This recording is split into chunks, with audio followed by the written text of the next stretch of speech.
Oi, gente, tudo bom? Hoje nós estamos aqui com uma super advogada, então eu confesso para vocês que é uma alegria poder contar com a participação dela aqui conosco. É gaúcha, mas praticamente hoje acho que nem lembra mais disso, né? Porque é radical Não, lembro no Rio de Janeiro. Que é a Margarete Bilhalva. A Margarete, ela é consultora e advogada master da Petrobras. Então, se pensem em alguém que sabe sobre a relação de petróleo, óleo, gás no país, né, dentro da relação jurídica, estamos aqui com ela hoje. Então, de fato, é uma baita honra, né? A Margarete, ela tem MBA em Direito Empresarial e Economia, ela tem especialização em Direito Ambiental pela PUC do Rio, ela tem especialização em Direito Ambiental Internacional pela Universidade Federal do Rio Grande do Sul. Ela é nossa aqui também, da Escola de Direito da PUC, né, na graduação. Então, assim, ó, é uma, né, só a gratidão poder contar, né, com a Margarete para conversar com a gente, porque nós estamos, né, como eu tenho conversado com vocês, vivendo um tempo muito, né, sui generis, né, um momento muito singular na história da civilização, né, e fazer com que a gente consiga que as pessoas se doem um pouquinho, né, para conversar conosco e dividir conhecimento, tem que expressar na gente, assim, muita gratidão. Então, assim, Margarete, muito obrigada, né, por estar aqui conosco e para conversar com a galera, com essa gurizada que em seguida vai estar aí no mercado de trabalho, sobre um tema que é tão difícil, né, que é tão difícil que alguém conhecer bem, falar bem, a gente não tem isso, né, dentro das instituições de ensino, né, a gente não fala muito sobre isso, porque não dá tempo, porque está dentro do espaço, e aí é uma atividade que tu tem no todo dia, né? Então eu queria que tu conversasse com a gente um pouquinho, né, sobre óleo e gás. Boa noite para todos, né? Me formei na PUC, como ela falou, né? Depois retornei para fazer um mestrado aí na Unicinos, gosto de estudar, tenho 21 anos na Petrobras, eu vou falar um pouquinho do meu trabalho, né? Então, assim, o setor de óleo e gás, ele é uma atividade essencial, né? Ele é uma atividade de utilidade pública também, tá? Inclusive, em razão da pandemia, as nossas atividades não pararam, tá? E a nossa atividade, ela é de utilidade pública do poço ao posto, né? Então, eu vou começar falando um pouquinho do poço, dos poços, né? A gente tem exploração e produção onshore, mas é uma exploração e produção pequena, né, em relação à nossa produção offshore. Então, eu vou falar um pouco mais da exploração e produção offshore, que é o nosso, como que a gente faz esse processo e como que é a função do advogado no licenciamento ambiental nessa parte, né? O nosso licenciamento ambiental, ele é específico, ele é diferenciado, né? A gente tem uma portaria do Ministério do Meio Ambiente, uma portaria conjunta, que é a 422, que nos permite a gente licenciar uma área geográfica e depois de licenciada determinada área geográfica, a gente vai colocando as plataformas, a gente vai instalando plataformas que vão iniciar a produção. Antes disso, por óbvio, tem atividade sísmica que eu não vou nem me alongar, embora tenha resolução do CONAMA própria, que é a resolução CONAMA 350, enfim. Então, a gente faz o licenciamento por área geográfica, então a gente pega uma grande área, faz um EIA-RIMA, normalmente, né? Mesmo para as áreas da Bacia de Campos, né? A gente já tem esses dados, porque é uma área que a gente explora há muito tempo, né? Então, a gente já tem os dados pretéritos, então não são áreas muito conhecidas, então necessariamente não precisa fazer EIA-RIMA. Mas para as áreas novas do pré-sal, por óbvio, a gente faz a RIMA, né? Normalmente se faz estudos muito grandes, muito complexos, né? Esses estudos são acompanhados por audiência pública, né? Na área de influência, que a gente pega o campo e vê a área de influência. Como é que a gente faz essa área de influência? A gente pega um sistema de modelagem matemática de dispersão de óleo e faz o worst case scenario. É o pior cenário, né? Então, a gente vê onde é que vai, eventualmente, pode o óleo bater na costa, e aí essa é a nossa área de influência, que são os municípios, e uma outra forma de fazer também são aqueles municípios que, pelas linhas geográficas, vão ser os recebedores dos aportes de royalties e participações decorrentes da produção de óleo e gás, né? Então, depois de licenciado uma área, determinada área geográfica, nesse licenciamento a gente mais ou menos prevê quantas plataformas a gente vai colocar nessa área, né? Então, na Bacia de Santos, por exemplo, né, a gente tem lá Campo de Búzios, Campo de Libra, né, que são águas ultra profundas. Quando a gente fala águas ultra profundas e pré-sal, né? A gente não explora praticamente mais em águas rasas, né? Ou águas não rasas, né?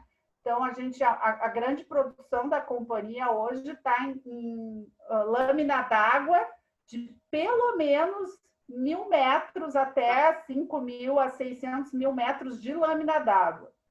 Aí ela acha o leito do solo, né? Então, aqui está a lâmina d'água, aqui está a superfície, a plataforma fica aqui. Aqui embaixo, a gente vai ter o reservatório de petróleo, que é o pós-sal, que é onde a gente sempre explorou.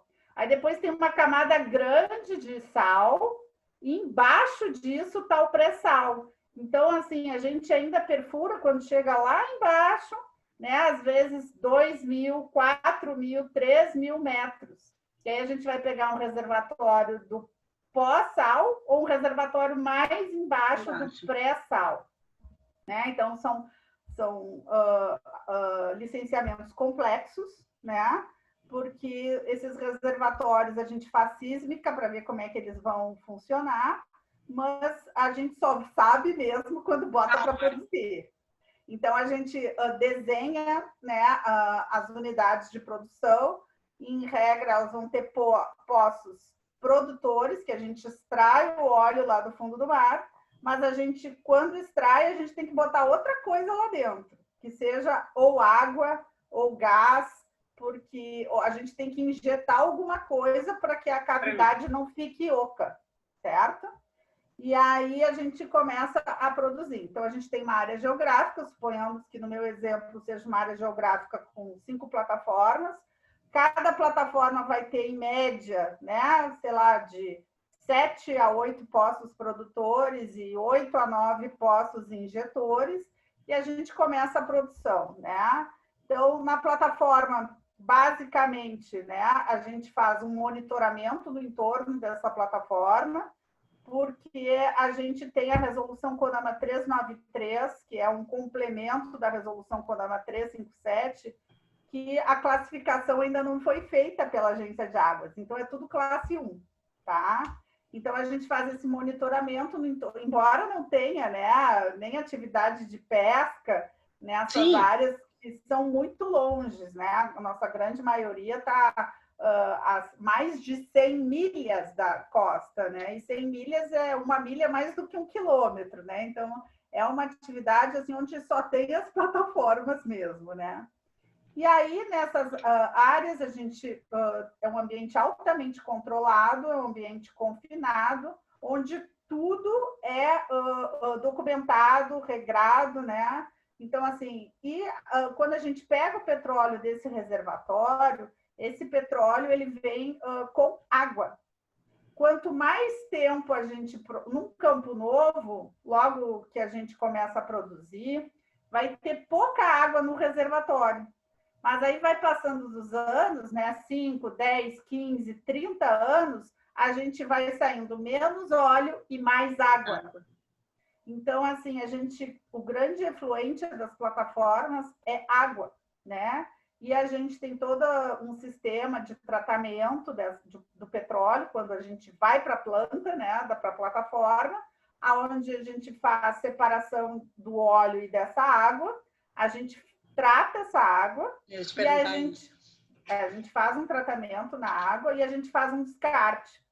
Cada plataforma tem uma zona de mistura, que é até um conceito que estava não muito claro, que é uma zona de mistura, que é a mesma área de exclusão, que é 500 metros no entorno da plataforma, né? Então, assim, barcos de pesca não podem chegar perto de uma plataforma, porque é uma área de risco, é perigoso, né? Então, essa área chama área de exclusão. Também tem a área que a gente chama de zona de mistura, que é onde a gente vai descartar o efluente esse efluente vai se misturar e depois, além dessa zona de mistura, a gente tem que monitorar, né? A gente monitora na zona de mistura, fora da zona de mistura e vários pontos além, para ver se não tem nenhum desenquadramento na região do corpo hídrico, né? No caso. Então, assim, Marga, eu até vou te perguntar, aí tu ri se a pergunta for tola, tá? Imagina. Estava te escutando aqui, eu fiquei pensando o seguinte, tá, a gente tira lá de baixo e aí vem aquela água, mas vem aquela água de uma profundeza inacreditável, né? A questão da composição, do que vem misturado, do que vem... Ela é muito diferente quando, por exemplo, do que eu tiro de exemplo de água da superfície. Eu tenho alguma coisa... É água. Ela continua sendo água, ela é H2O, né? Sim, mas ela vem com alguma coisa tipo fitoplânctons diferentes ou plâncton diferente? Ela vem com material orgânico, né? Porque, assim, o petróleo, ele é a deposição por anos e anos e anos de material orgânico. Então, ela tem um conteúdo orgânico alto, tá? E aí, quando esse conteúdo orgânico, né, por milhões de anos, ele vira petróleo, certo? Então, assim, ela tem uma alta composição de material orgânico. Mas isso são detalhes técnicos que eu nem queria Nossa, fiquei curiosa mesmo, sabe? Aí vou continuar aqui na minha linha, né? Então, a gente tira esse petróleo com essa água, a gente trata essa água, descarta essa água. Existe uma resolução do CONAMA, que é a 393 de 2007, né? Que foi uma resolução que complementou a 357, mas ela é específica para plataformas de petróleo, para água de produção, que chama, né? Água da produção do petróleo e gás, e a gente descarta e a gente monitora, né? Bom, feito isso, a gente vai ter sistemas de escoamento desse petróleo, porque as plataformas, elas têm uma capacidade. Eu tenho plataformas desabitadas, mas eu tenho eventualmente plataformas onde eu tenho 300 até 400 pessoas, né, morando ali, né? Eles trabalham em regime de 14, trabalha 14, descansa 21 dias em terra, né, para os petroleiros, né? Então, é um ambiente altamente controlado em regime confinado, né? Aí eu tenho que escoar esse óleo. Existem várias formas de escoamento de petróleo e gás. Existem algumas plataformas que eu interligo, aí eu tenho e vou colocando para outras plataformas que fazem só armazenamento. Eu posso fazer o que a gente chama de operações de offloading. Eu encosto um navio tanque petroleiro e faço uma transferência do óleo da plataforma para esse navio, e esse navio vai até um determinado terminal. E ainda eu tenho por oleodutos, né? Que os submarinos, que aí eles vão ter a parte submarina e eventualmente a parte terrestre até alcançar uma refinaria, ok? E aí, depois de feito o escoamento desse petróleo, ele vai, via de regra, né? Ao menos que seja um oleoduto que vá direto para uma refinaria, eles vão para um terminal. Nesse terminal, né, os nossos terminais é de produto perigoso, porque petróleo é um produto perigoso, né? Então a gente tem vários no país, né? Tem o terminal de São Sebastião, tem Angra, tem vários locais, né? E aí a gente faz a distribuição para as refinarias. No estado de São Paulo, a gente tem 4 refinarias. Tem uma no Paraná, que é a Repar, uma aí no Sul, que é a Refap, né? Tem a Regap, que é em Minas, tem a Reduc, tem na Bahia, tem Manaus, né? A gente tem algumas refinarias aí até no país. E aí lá a gente vai refinar esse petróleo, que a gente vai agregar valor ao óleo bruto, né? O petróleo é uma commodity, cujo valor é ditado pelo mercado internacional, né? Tem lá a OPEP e varia, né? Então, assim, por exemplo, em 2004, né, que teve aquela guerra lá no Iraque, o barril de petróleo dava chegou a bater $110, uma coisa assim muito alta. Hoje o Brent, né, do nosso óleo está em cerca de 30. Só que o dólar está mais alto, né? Só que a nossa margem hoje é bem menor, né? Enfim, isso varia no tempo conforme circunstâncias geopolíticas do petróleo que não são passíveis e nem a um produto que poderia ser tabelado, porque é uma commodity internacional, né? Então, se o mundo vende por determinado valor, a gente não poderia vender por outro, né? E, assim, só que deve ser curiosidade, né? A gasolina é tão cara porque tem muito imposto em cima dela, tá? Mas, assim, voltando aqui. Aí vai para uma refinaria, né? Numa refinaria, a gente, inclusive, modernizou as nossas refinarias, né? Para diminuir o teor de enxofre nas refinarias, né? Para ter 500 partículas por milhão, né? De enxofre, né? Que antes era 500, agora a gente está baixando para 50, enfim. Aí, dentro da refinaria, eu vou ter uma unidade de uma caldeira de CO, uma unidade de craqueamento catalítico, essa carteira de enxofre, passa por 1000 processos e vai se agregando o valor desse óleo, que ele vai virar produtos, né? Pode ser desde querosene de aviação civil, pode ser diesel, pode ser gasolina, pode ser lubrificante, pode ser existem vários produtos derivados, né? Uns com uma química mais refinada e outros mais simples. No caso das plataformas que eu falei, como elas estão no mar, localizadas, elas são offshore, todo o licenciamento é conduzido e articulado pelo IBAMA, tá? Então, o IBAMA tem várias instruções normativas, várias normas, né? E quem nos licencia lá hoje é a CGMAC, né? É uma coordenação dentro da diretoria de licenciamento do IBAMA que chama de LIC, ok? Quando a gente sai do mar, do ambiente marinho, né? Que a gente produziu esse óleo, a gente vai exportar parte desse óleo e outra parte a gente vai mandar para as refinarias.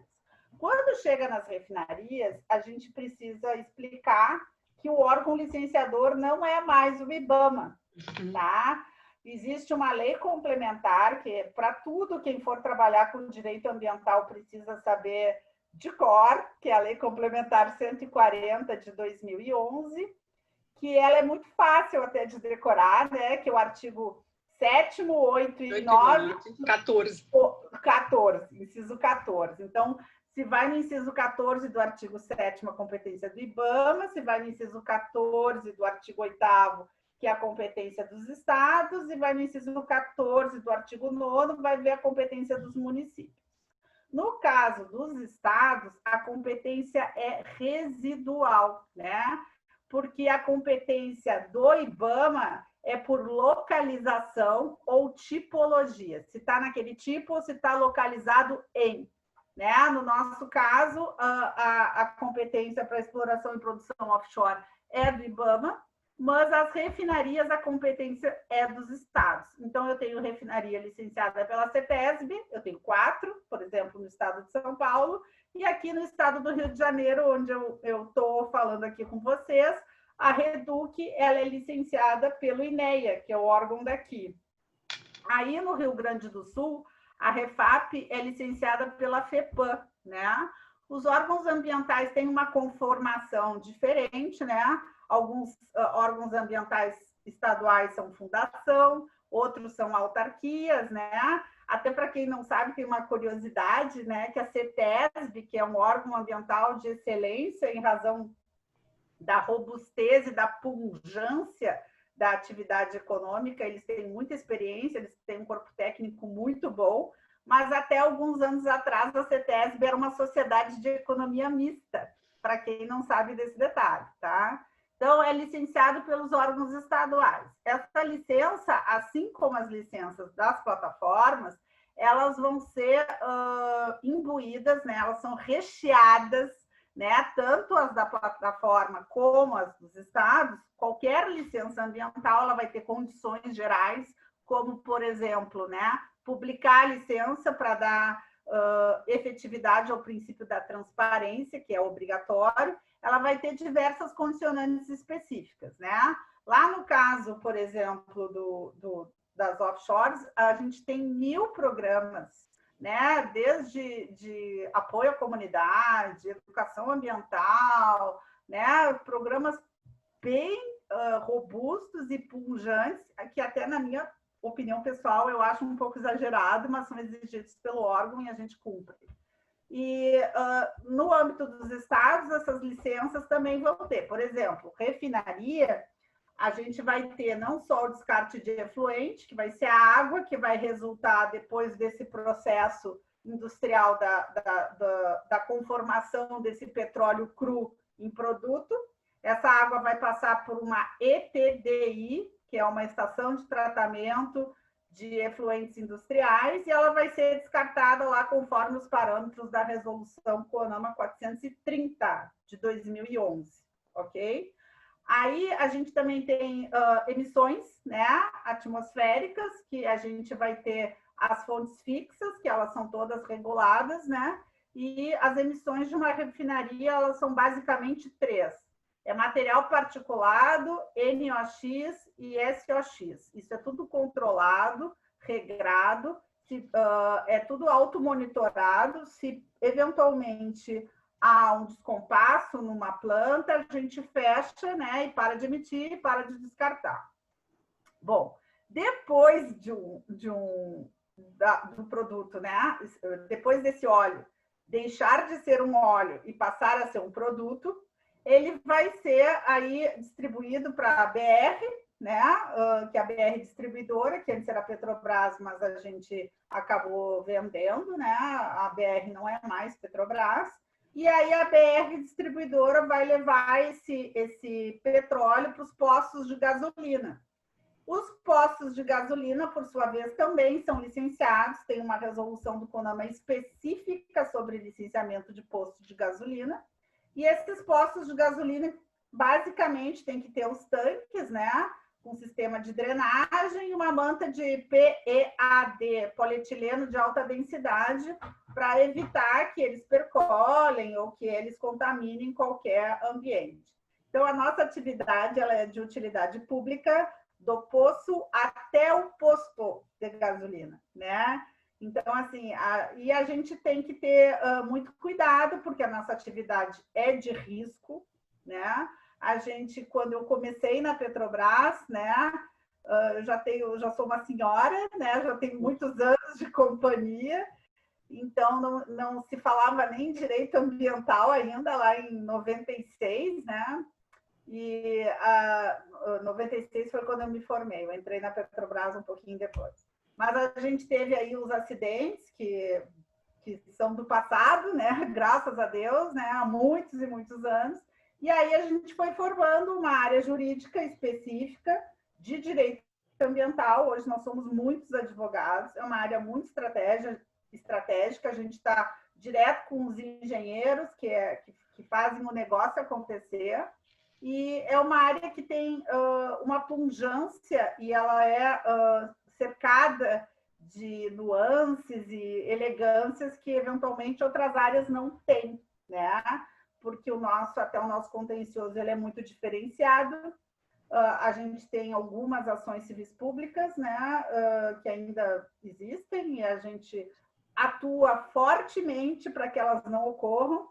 E como que a gente faz isso? Ativamente no licenciamento, fazendo sempre uma doutrinação e um cuidado para que não aconteça nenhum vazamento, que a operação seja 100% segura e que o risco não aconteça, mas eventualmente é uma atividade de risco, pode acontecer.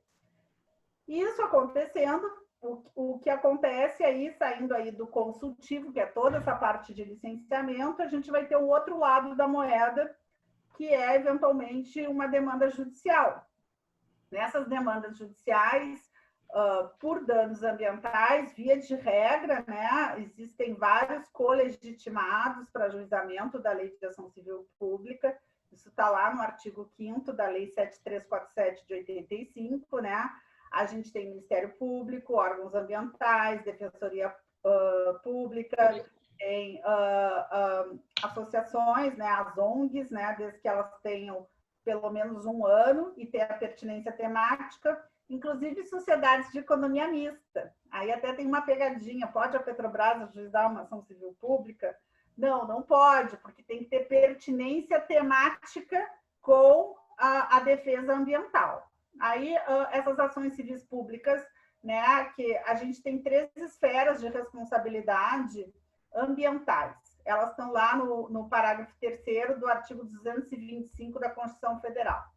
Todas as atividades, todas as condutas e as atividades consideradas lesivas ao meio ambiente sujeitarão os infratores, pessoas físicas ou jurídicas, a sanções criminais ou administrativas, independentemente da obrigação de reparar o dano.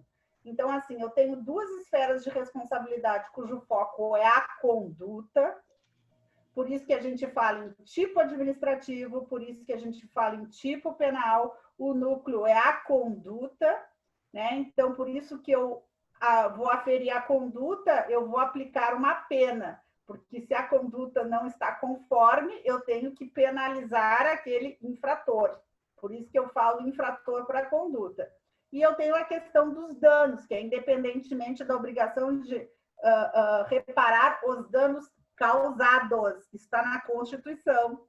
Tem que, então, portanto, ter o nexo de causalidade para aquele dano. Então, o núcleo da responsabilidade civil é o dano, né? Então, essas ações civis públicas, elas precisam ter uma perícia, né? Uma perícia judicial. Essas perícias são multidisciplinares, né? Uma qualidade que um advogado ambiental tem que ter é curiosidade e humildade para poder interagir com os técnicos, que a gente precisa demais deles, demais, porque sem eles a gente não ganha nenhum processo, certo?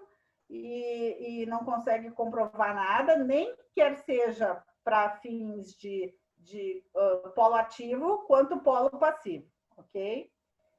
E aí essas ações civis públicas são mais para quando houve algum acidente, algum erro que causou algum dano ambiental, e aí eu vou para o contencioso ambiental, né? Mas assim, é muito gratificante, eu atuo nas 2 faces, né? Eu atuo especialmente nas grandes ações, numa linha de corte de valor que é a minha área, né? Mas, assim, é especialmente gratificante poder trabalhar no consultivo nesse licenciamento. É muito rico, a legislação é imensa, né? São muitos detalhes, né? Desde efluentes, emissões, né? Aí tu vai para o refino, tem resíduo, né? A gente consegue ter uma gama de atuação muito grande, onde os clientes, que eu digo, né? As refinarias, a Petrobras é um mundo, gente. Os meus clientes, né, eles precisam da ajuda do jurídico, e assim, é uma área belíssima, né? Agora a gente tem outros operadores, o monopólio foi quebrado em 98, e de uns anos para cá a gente já tem outras plataformas com outros operadores. Tem plataforma da Shell, plataforma da Total, a Total é uma empresa francesa, né? A gente tem outros operadores trabalhando no mercado nacional, que não só a Petrobras, que a Petrobras, para advogar na área ambiental, só por concurso público, né? A gente não terceiriza nada da área ambiental, porque a gente faz outsourcing, que a gente chama, dentro da Petrobras, de muitos e muitos casos, né? Só que o ambiental, ele é tão estratégico, ele é tão importante para uma empresa como a nossa, que também tem a ver com segredos de negócio, que a gente... É praticamente uma segurança mesmo, né? Que a gente não terceiriza, né? Então, eu acho que é isso, um pouquinho para conversar com vocês. Eu não sei quanto tempo eu falei, Fernanda. Não, tá ótimo. Até, Margarida, se tu tiver um segundinho, assim, eu te ouvi falando já tantas vezes sobre a questão da geopolítica do petróleo, né? E é uma temática tão bonita. E aí eu queria que nem que fosse rapidinho, que tu comentasse aqui conosco, porque eu me lembro quando houve o acidente, lembra o desastre o ano passado, aquela coisa do vazamento lá no Nordeste brasileiro, e aí um dia tu até brincou, o ideal seria que todo mundo soubesse um pouquinho sobre geopolítica do petróleo para conseguir entender esse cenário, né? E vocês acabaram tendo ali acabaram tendo uma responsabilidade que de fato não era de vocês, né? E acabaram puxando. Não, calma, vamos lá. Vamos lá, conversa conosco. A gente não teve responsabilidade nenhuma ali. Não, eu digo no gente... auxílio na limpeza, é isso que eu estou falando. É isso que eu vou explicar. A gente foi requisitado, né? Requisição é um instituto jurídico do direito administrativo, né? Que eventualmente, por exemplo, se está acontecendo um assalto, pode vir um policial e requisitar o uso do teu carro, e aí depois, se ele causar algum dano ou se ele exaurir o bem, o Estado é obrigado a ressarcir esse valor. Então, tudo que a Petrobras foi requisitada e todas as ações que ela adotou para recolhimento daquele vazamento no óleo do Nordeste, foram muitas ações, a gente tem direito a ser ressarcido da União, ok? E aí, por que eu comentei isso contigo? Tu lembrou disso, hein? Tu tem uma memória boa. Deixa eu só tomar um golinho d'água. Porque realmente é um tema super bacana, Margarete, que às vezes fica escondido, né? E é um papel bem importante, né? Não, sim. Então, a gente tem uma lei, que é a Lei 9966, porque qualquer vazamento de óleo, ele sempre busca a água. E, no caso, esse vazamento foi na água. E por que eu falei para ti naquela ocasião de geopolítica do petróleo? Porque a gente, um navio petroleiro é um navio grande, né? Não é algo que passa desapercebido em qualquer satélite. Mas hoje, não sei se esse número está atualizado, tá? E esse número varia no tempo e no espaço. Mas existem no mundo cerca de 300 petroleiros que são piratas, são clandestinos, não são registrados, né? Eles desligam o transponder. E aí eles pegam óleos em diversos lugares, né? E levam para a China, que é uma que compra esse tipo de óleo, para outros lugares, né? Que é um mercado clandestino, tá? Que esse óleo, no caso, ele tem origem num poço específico da Venezuela. E aí vai me perguntar, mas como é que tem certeza que o óleo é da Venezuela? Se eu não trabalhasse na Petrobras e eu não conhecesse como isso é feito, eu certamente duvidaria, né? Mas eu posso dizer para vocês com segurança total que cada óleo tem um DNA, né? Digamos assim, eles fazem uma cromatografia gasosa que dá exatamente o DNA daquele óleo. Assim como eu sou única e o meu DNA é único, a Fernanda é única, né? O óleo também ele é único. Então, tu pode saber exatamente de onde aquele óleo surgiu. Nós fizemos diversas análises, né? E aquele óleo, ele intemperizou, porque ele veio de uma distância muito longe, né? Aí ele foi pelotizando e afundou. Então, ele nem era visível por satélite, porque o óleo viajou subsuperfície, certo? E aí eu falei da questão de geopolítica do petróleo, porque não adiantava que assim essas investigações são confidenciais, eu nunca participei de nenhuma, mas eu acho relevante, né, pensar, né, refletir sobre essa hipótese, né, porque tem muitos petroleiros clandestinos e esses petroleiros clandestinos, eles não passam pelo canal do Panamá. O Panamá tem um canal, né, assim como tem lá na Europa, o Estreito lá, tem alguns canais que são rotas, né, de petroleiros e que encurtam grandes distâncias e ligam extremos de um determinado continente ou, lá no caso da Europa, a Ásia, um continente ao outro, né? E aí, quando é um navio clandestino, ele não vai passar por um canal que é estreito e que é altamente fiscalizado. O que ele vai fazer? Vai pegar o óleo na Venezuela, em vez de ir pelo Panamá, ele vai dar a volta lá embaixo, vai lá no fim da Argentina e vai vir por aqui até pegar uma determinada rota para fazer o escoamento, né? Então, assim, petróleo... e, assim, é um navio com milhões, com toneladas e toneladas e toneladas de óleo, né? E se fosse... É o que eu acho, isso é uma opinião, né? Eu posso estar totalmente errada, Mas me parece que se fosse um navio que fosse um navio regular, que é monitorado por satélite, que tem a rota rastreada, que se vazasse a quantidade que vazou, porque uma quantidade do óleo evapora, né? O óleo é volátil, né? E outra quantidade foi pelotizando e foi para a subsuperfície. Se vazou aquela quantidade toda, porque foi muito e muito óleo, se fosse um navio regular, a gente teria ao certo, né? Identificado, e assim, existe uma convenção internacional que é a CLC, que até é da qual origina até o clube de Piandai, né? Então, os navios, eles são monitorados, eles são obrigados a comunicar qualquer incidente de vazamento. E isso na indústria do petróleo é muito comum, e é assim, mandatório, não se questiona não comunicar, não existe não comunicar, né? Não faz sentido não comunicar. Né? Então, assim, como aquilo ninguém sabe de onde veio, ninguém comunicou nada, me parece ser possível, né, que seja clandestino.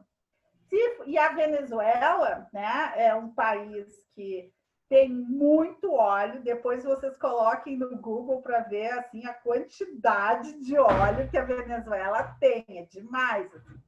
Tanto é que ela só vive disso, ela não tem nada, né? Eu, casualmente, já fui lá na Venezuela. A primeira coisa que eu fiz quando desci lá em 2015 foi caraca! Em Caracas, fazendo uma brincadeira, né? Mas, assim, a Venezuela tem muitos embargos por conta da questão política, que lá tem um problema complexo, né? De ditadura, enfim. E eles, por conta desses embargos, é muito comum, né, esses carregamentos clandestinos de óleo venezuelano. Então, esses navios clandestinos, não estou dizendo que eles carregam lá, só lá, mas com certeza lá eles carregam. Também. Por quê? Porque a Venezuela tem essa questão de embargos, né, e de problemas, né? E aí o que eu brinco é a questão da geopolítica do petróleo, né? Porque a gente tem lá a Arábia Saudita, a gente tem a China, que é grande consumidora, também é produtora em menor escala. A gente tem os Estados Unidos com uma reserva relevante, mas a Venezuela tem muito óleo, né? Mas tem muito óleo. E me parece que esse... E aí, voltando ao ponto, né? Eu falei do DNA. Então, a gente pegou esse óleo e a gente leva para o CENPES, que é o nosso centro de tecnologia. Inclusive, agora a gente tem supercomputadores lá há muitos anos, a gente até disponibilizou aí para ajudar, né, nessa questão da Covid, mas a gente tem um banco de óleos e o óleo tem um DNA, então tu faz análise, tu sabe exatamente de onde é aquele óleo. E a gente fez diversas, e era sempre do mesmo poço, e o óleo ainda varia de poço para poço, tá?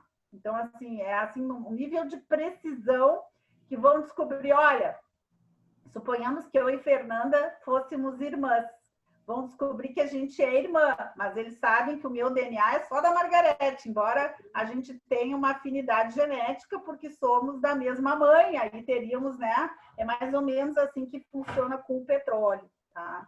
Então, naquele caso, o óleo é de origem desconhecida, pela política, pela Lei 9966, né? Tem a questão do Plano Nacional de Contingência, só que ele foi elaborado a partir de uma ótica interna. Então, assim, é descoberta a fonte, quem é a fonte poluidora é obrigado a comunicar. Tem que comunicar. Só que ali a gente não teve comunicação nenhuma, foi uma fonte além, a gente acredita, até pelo tempo e a intemperização do óleo, que esse óleo ele ficou muito tempo no mar, então deve ter sido além da zona econômica exclusiva, deve ter sido além das 200 milhas náuticas, que não é nem mais jurisdição nacional, mas existem correntes e o óleo se movimenta. E acabou depois de um mês e pouco, aflorando na costa, em diversas pelotas, em diversos pontos, né? E aí tem aí sistemas de dispersão e modelagem de correntes marítimas para ver a trajetória desse óleo. Só que como é muito distante, né? Muito mais distante até do que as nossas, e é um óleo muito diferente do óleo nacional. É um óleo com características muito, muito diferentes do óleo nacional, né? Até ele era um óleo estranho, porque ele chegava a fazer umas capas, assim, né? Eu sei que eu fui a Sergipe, fui acompanhar os trabalhos, ele fica tipo uma manta, assim, que tu quase um piche, um óleo piche, bem... né? A sensação que dava de ver era o piche quase, né? É, um óleo bem pesado, né? E aí até eu acho que a gente tem que pensar num aprimoramento da legislação a nível internacional, né? Não só com relação ao petróleo, mas com relação a outros pontos, até que tu já me instigou, já vou falar. Eu acho que nesses casos, a responsabilidade pelos danos e os gastos que o governo teve deveriam ser arcados não pela Venezuela, mas pelo navio que vai ter, por mais clandestino que ele seja, ele vai ter uma bandeira, porque veja bem, olha a situação, olha da Venezuela, o cara vendeu, mas quem operou o navio abriu um tanque ou teve um problema operacional e fez o vazamento, eventualmente pode ser, sei lá, vou dar um chute aqui, tá? Um navio de Madagascar, por exemplo. Então, aí quem teria que responder seria Madagascar, não quem produziu o óleo.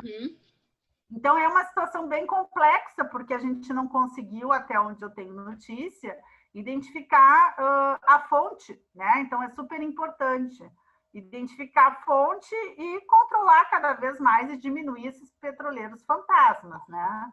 Mas eu acho que, no âmbito da legislação internacional ambiental, tem um espaço de aprimoramento e melhoria muito grande, né? A própria Covid, até onde se tem notícia, aqui vou fazer uma incursão numa área que eu não tenho tanta familiaridade, né?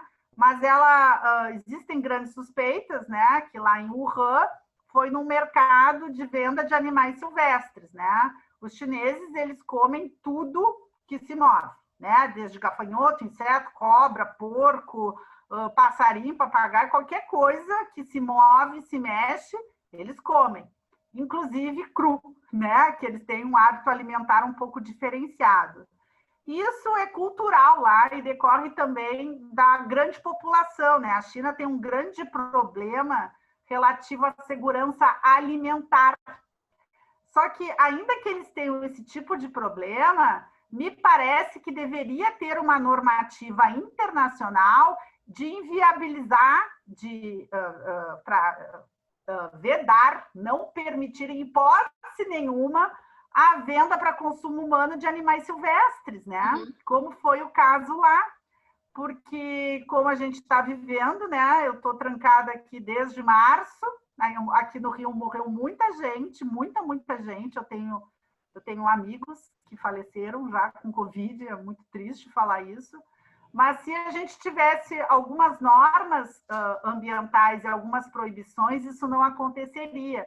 Existe uma convenção internacional, porque até eu fiz algumas cadeiras em Vermont sobre trade environment, e eu tinha muita curiosidade para saber os critérios fitossanitários, né? Existe uma convenção internacional sobre os critérios fitossanitários, né?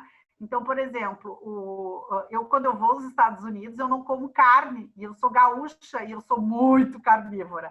Quer me ver feliz é me botar num churrasco, porque o nível de hormônio na carne nos Estados Unidos, a tolerância ao hormônio é muito alta. Então, ao menos que tu compre orgânico lá, não vale. Então, assim, os critérios fitossanitários alimentares nos Estados Unidos são muito diferentes dos nossos, né? É até engraçado que quando tu vai naquelas delicatessen, ou quando tu para num posto de gasolina, ou no Walmart, né? Aí tu vai ver as frutas e a gente olha assim, nossa, é a maçã da Branca de Neve, é a banana do King Kong, porque elas são muito bonitas, né? Muito grandes, né?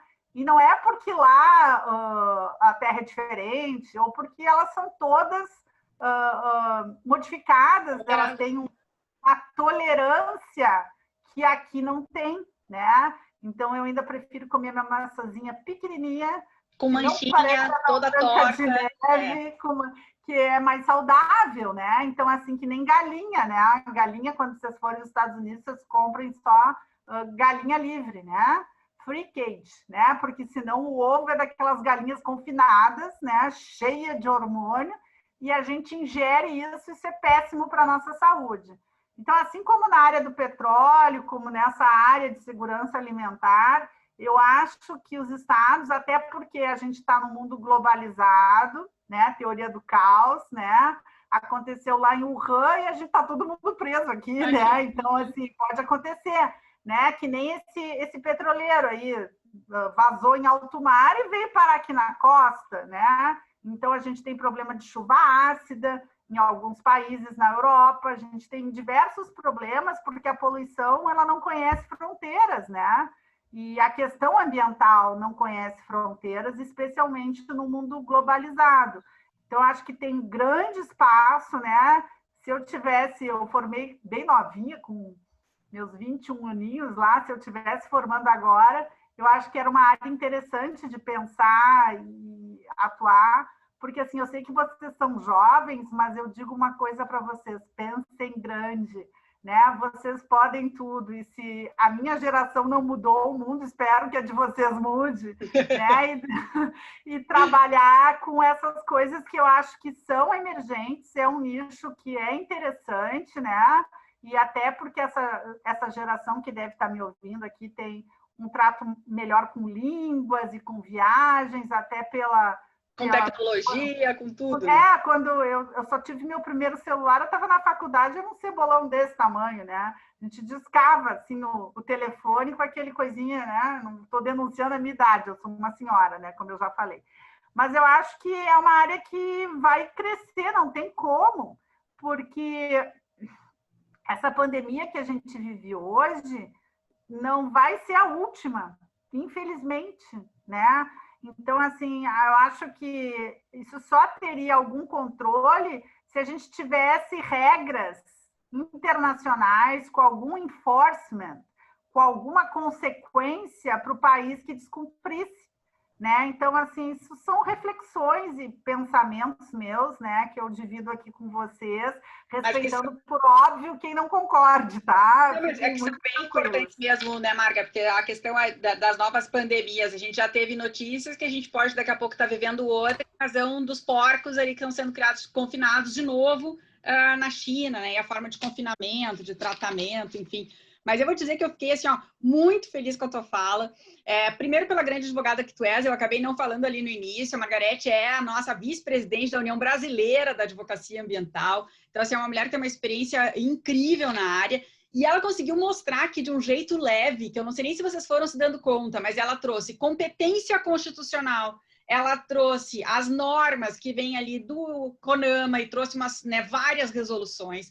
Ela falou das instruções normativas do IBAMA, ela falou sobre responsabilidade, ela falou sobre a relação de processo, ela falou sobre direito internacional. Então, só para vocês enxergarem que um advogado na esfera ambiental, quando a gente acaba dividindo esses conteúdos, né, Margarete, as pessoas olham e dizem, tá, mas para quê, né? Até parece que eu preciso usar isso, né? Até parece que um dia eu vou precisar. E numa fala agora de meia hora, tu conseguiu passar todo um universo gigantesco de conhecimento que vai do direito administrativo ao processo civil, ao direito penal, ao direito processual, que é importante que eles enxerguem que, tipo, aquilo que a gente está olhando ali, sim, tem uma aplicabilidade imediata, né? E quem vai atuar na área ambiental tem que conseguir fazer esses passeios, né? Tem que conseguir trabalhar isso. E tu fizesse isso agora de uma forma maestral, assim, né? Porque conseguiu passear leve, né? E trazer para a gente conteúdo super importante, né? De todas as áreas aqui que a gente podia estabelecer, né, pensamento com relação à advocacia, né, na tua área e em qualquer outra, né, porque a gente acabou aqui pensando até nos wet markets, né, mas... Peço até desculpas, porque foi um papo informal, não estou dando uma aula para vocês, gosto muito de dar aula, dou aula desde os meus 22 anos, né, e então, é professora da nossa especialização em Direito Ambiental e Sustentabilidade. Aí vão bem mais de 30 anos dando aula, acho muito interessante. Aqui foi só um papo informal para vocês terem ciência que eu acho que, eu tenho certeza, se eu pudesse apostar, que o direito que vocês que vão se graduar, né, os direitos individuais, eles vão ser consumidos nos direitos de massa. Então, o direito ambiental é um direito difuso, de terceira geração. É nessa área que vocês vão poder se realizar profissionalmente, porque eu amo o que eu faço, né? Eu faço a diferença quando eu cuido para uma operação ser segura, o licenciamento está adequado para tudo. E eu acho que é uma área que vai ter um retorno financeiro muito bom. Eu acho que é uma área que tem que ser vista com cuidado e apostar, e ela é bem diferente, ela não tem monotonia, né? Porque a gente tem muita interface com as coisas mais diversas, né? Ah, olha, muito obrigada, fica bem, né? Vamos ver se a gente Todos mantenham-se saudáveis. Beijo. Beijo, Fê. Tchau,